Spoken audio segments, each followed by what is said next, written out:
Bonjour Daniel Demarque, bienvenue à la fête du livre, édition 2014. Bonjour.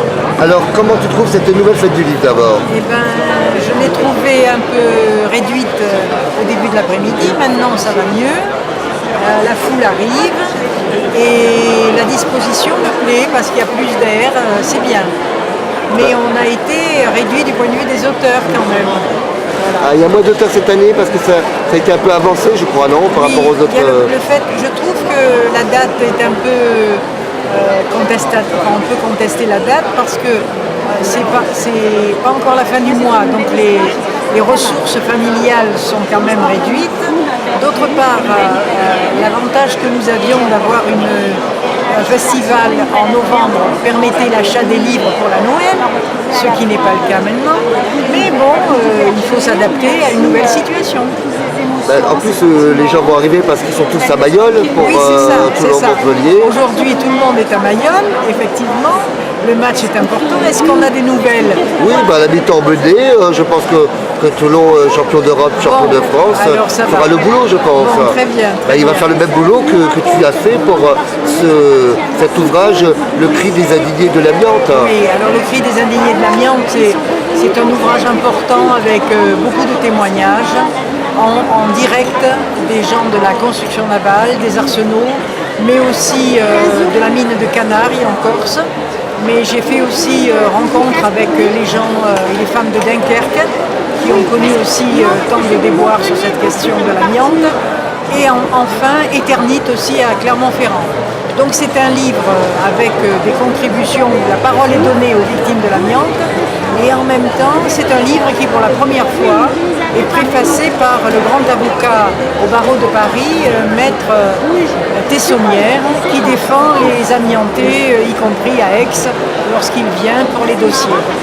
Ensuite, il y a à l'intérieur de ce livre des contributions de la scientifique Annie Tebomoni, et c'est un livre alors à partir de là qui a du caractère et qui a une motivation profonde, celle d'exiger le pénal en France après avoir obtenu le pénal au procès de Turin et la condamnation de 16 ans de prison ferme pour les responsables qui ont tué des milliers de personnes dans leurs entreprises.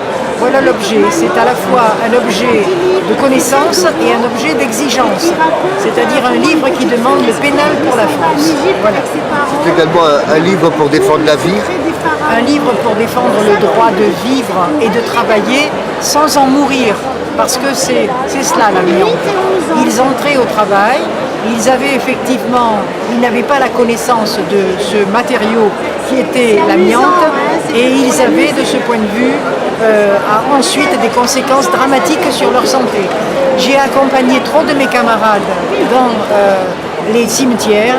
J'ai eu trop de difficultés à les voir effectivement souffrir pour ne pas avoir décidé d'écrire un livre sur cette question. C'est également donc un message d'espoir, un message de combat. Un message de combat, un message d'espoir. Et je dis toujours, comme une phrase célèbre, le combat des justes continue. Donc comment on fait pour te joindre un peu, Daniel? Eh bien, j'ai un mail naturellement, danieldemarque@orange.fr. On peut m'écrire à partir de là sur ce livre et sur autant de questions. Autrement, pour les nouvelles générations, un message à leur donner sur justement ce problème de l'amiante et sur ce problème... Le message, c'est celui de la prévention. Il faut, quand on est au travail, se prévenir, c'est-à-dire se protéger de toutes les nuisances qui touchent le monde du travail. Donc prévention, formation de ceux qui vont naturellement démolir les immeubles anciens, de manière à ce que des jeunes ne souffrent pas aussi de la question de l'amiante. Voilà. Voilà, écoute, on te remercie infiniment, on va regarder nouveau l'ouvrage. Le cri des indignés de l'amiante. Le cri des indignés de l'amiante. Édition du Losange. On te souhaite une excellente fête du livre. Merci. Et la chance dans ton combat, parce que combattre aujourd'hui contre la justice ou pour avoir simplement la dignité humaine, ça devient de plus en plus difficile. Absolument. Avec l'actualité qui se passe au quotidien. Je suis d'accord avec et tu es une combattante et je suis toujours ravi de te filmer, de te rencontrer, Daniel, parce que tu es un exemple pour de nombreuses femmes. Merci. Surtout dans le monde aujourd'hui comme il se passe. Merci. Merci Et beaucoup, pour la Daniel. paix, et pour la paix dans le monde. Et sur l'amour notre aussi, planète. peut-être, un petit Et peu. l'amour, oui. Merci beaucoup, Daniel.